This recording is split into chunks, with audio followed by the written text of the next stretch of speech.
there anything we haven't asked you at this point that you have new for us? I'm curious what the heck you guys can ask me about today. But I'm sure you've studied KenPom. So what will be your KenPom analytical question today, Justin? Nothing to start off, but I'm sure it's weird because you get the first round bye, but you're not scouting an opponent. So is there anything different since you get a bye, but you already know who you're going to play? What do you mean scouting? Like a lot scouting? of times you get the bye, but you're seeing who plays the first day to see who you're going to play. Right. You're not. You don't have somebody that plays the day before. I hadn't thought about whether it's weird or not. It just is what it is. And, I think you knew over the last week that regardless of how the last couple games finished out, I think once we lost to Memphis, I thought there was a chance you could still finish second. And I told the team that going into the Memphis game. But I knew once we didn't win that game, I thought the best we could finish was third. And you know that when you finish third, you're going to be playing one of four. Actually, I think the way I looked at it was whether you finished third, fourth, or fifth, it looked like you were going to be playing one of the same 3 or 4 teams who are all really dang good. So, like anything, you just don't think about it. You just take care of what you can take care of in front of you. But you knew that you're going into the conference tournament at that point. You're going to play against another really, really good basketball team, and that's what Temple is. We know that because we faced them twice. So Mr. John Rothstein called you a potential bid stealer. How do you react to that? I don't. I don't know if I've said this publicly or not. I do not open Twitter. That's a new policy I've made for myself for habit during basketball season. So I don't even open it. I don't read articles on college basketball during the season. I just found it's helped me stay more centered and focused on the things that really matter, which is our program. So you're breaking that type of stuff to me, but I don't get caught up in any of it. The good stuff, the bad stuff. It's just all about getting better today. And I've encouraged our players to kind of approach it and our staff to approach it the same way. You've had pretty good tussles with Temple, playing them a third time. Thoughts on that?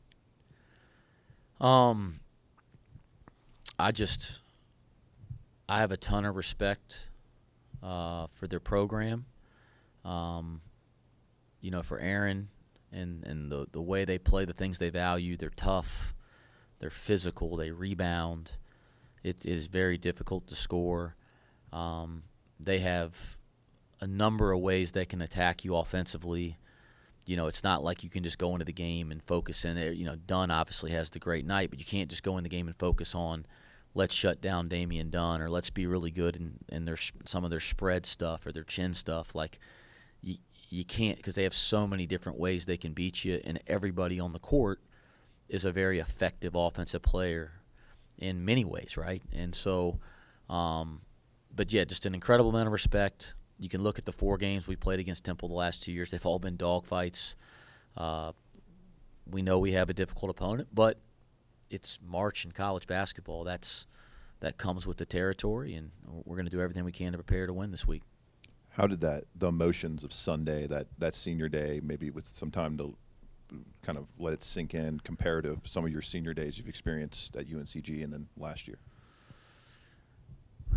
I don't know if yeah, you guys have covered us enough now. I don't do a ton of reflecting right now. It's like, we graded the tape, and we've been working on preparing for the conference tournament. I haven't done a bunch of reflecting, but if you make me do it in the moment,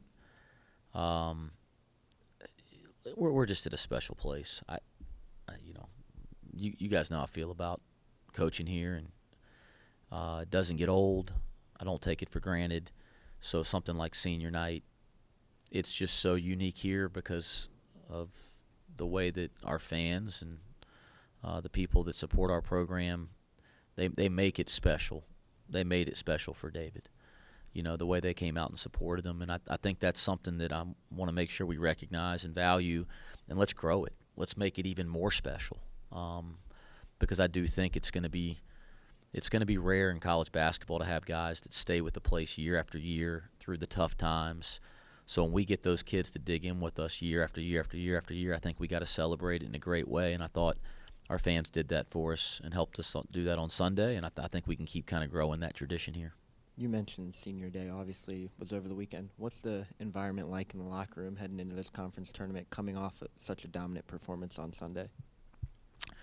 You know, our guys were obviously excited to end the regular season the right way. You could tell they wanted to play well for David. I mean, you could sense that, which is neat. The way this team gets along with each other, pulls for each other, cares for each other. That been one of the rewarding parts of coaching this team all year. But they're mature. I mean, they're not on cloud nine or anything. They enjoyed the moment, celebrated David, had a little fun, and then I could sense when we were back on the floor yesterday that they're focused and ready for the next season. It's like a new season when you get to the postseason. You can sense some excitement as it should be. I don't expect you to tell us what you might do differently on Damian Dunn, but when a guy goes off like that against you, do you go back and assess and maybe think of some things you can switch up? Well, they're probably watching our press conference, right? So we're going to triple team him and box and one him and triangle him too.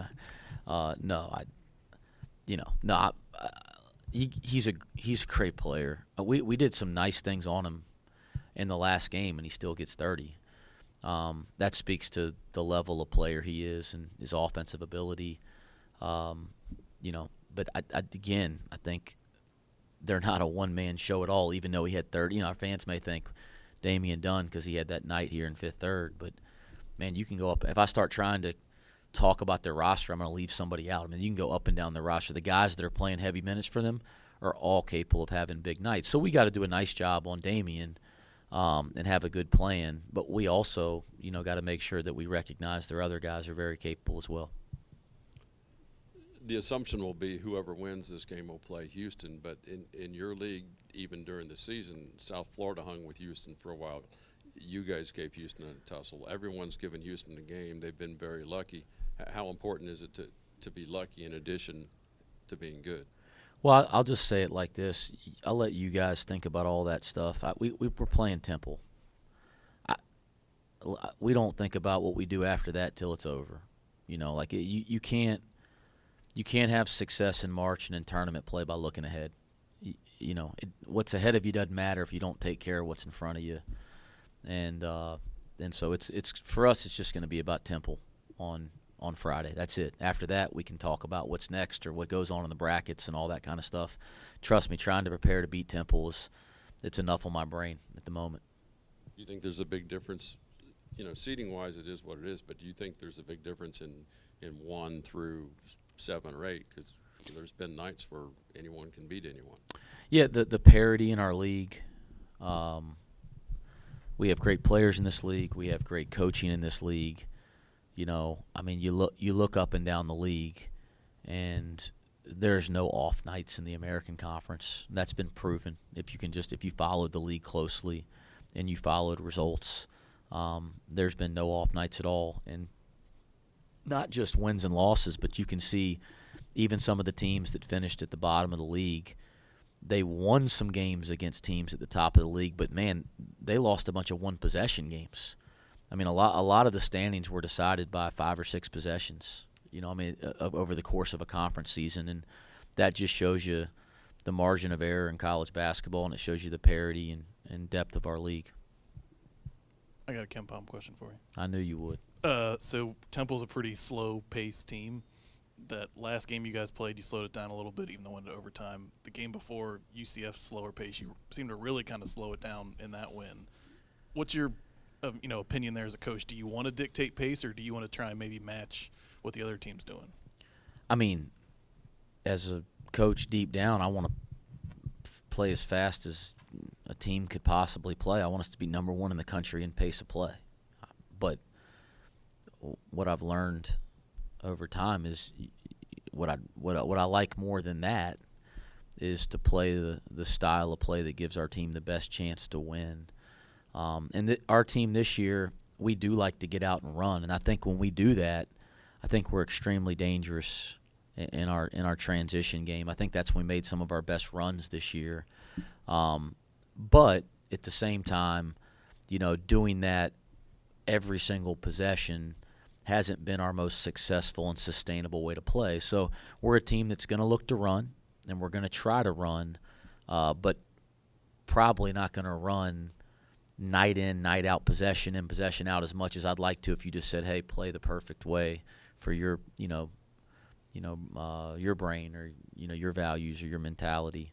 So, yeah, we're going to look to run on everybody every night. I think sometimes people could look into it more than we are. I want us to try to run on every possession. I want us to try to make the right play. But if we don't have something good, I want us to try to execute to get a great shot. And some nights that turns into a slower pace right now, and that's okay as long as we're playing the right way. Do you feel like there's a player or maybe a group of players on this team that needs to step up to accomplish the ultimate goal you guys want to in this next week-long stretch, or is it more so everybody fitting into the roles that they fit into on this kind of upswing in conference play and making sure those roles are executed as cleanly as possible? Yeah, I think it's the same as it is all year. Like the stakes get bigger and the attention on what you're doing in March gets greater, but the things you're trying to do, the same things you've been trying to do all year. We want to hold our guys to a high standard. We want them to focus on improving every day. We want them to play to their strengths, to play within the things that we value. And, listen, we're playing Chaminade the first game of the year. I mean, I wanted them to play as good as they can possibly play. We're playing in the first round of the conference tournament. I want us to play as well as we can possibly play. It doesn't change based on circumstances for me. It's not often you have a road trip where you have an extra day ahead of time. Team gets to do anything Wednesday night, dinner or anything Thursday during the day, team building wise or anything like that? Yeah, Matt Miller, our director of operations, just does a terrific job, setting that kind of stuff up. So I think we'll have a nice dinner when we get there on Wednesday, and then Thursday's a preparation day, so we'll practice and things of that nature. But I don't think we have we're not going to the rodeo or anything like that. It's a business trip, but I do think when you have a little more time somewhere, you do try to do a nice dinner, get out of the hotel a little bit. We'll try to do that Wednesday night. Looking at Vic since the injury, how do you feel he's looked over this kind of multi-game stretch coming back, and your confidence in his game going into this conference tournament? He hasn't been 100% yet, so I think it's important to put that in perspective. And Vic's a guy that everybody's seen this, over the last 2 years.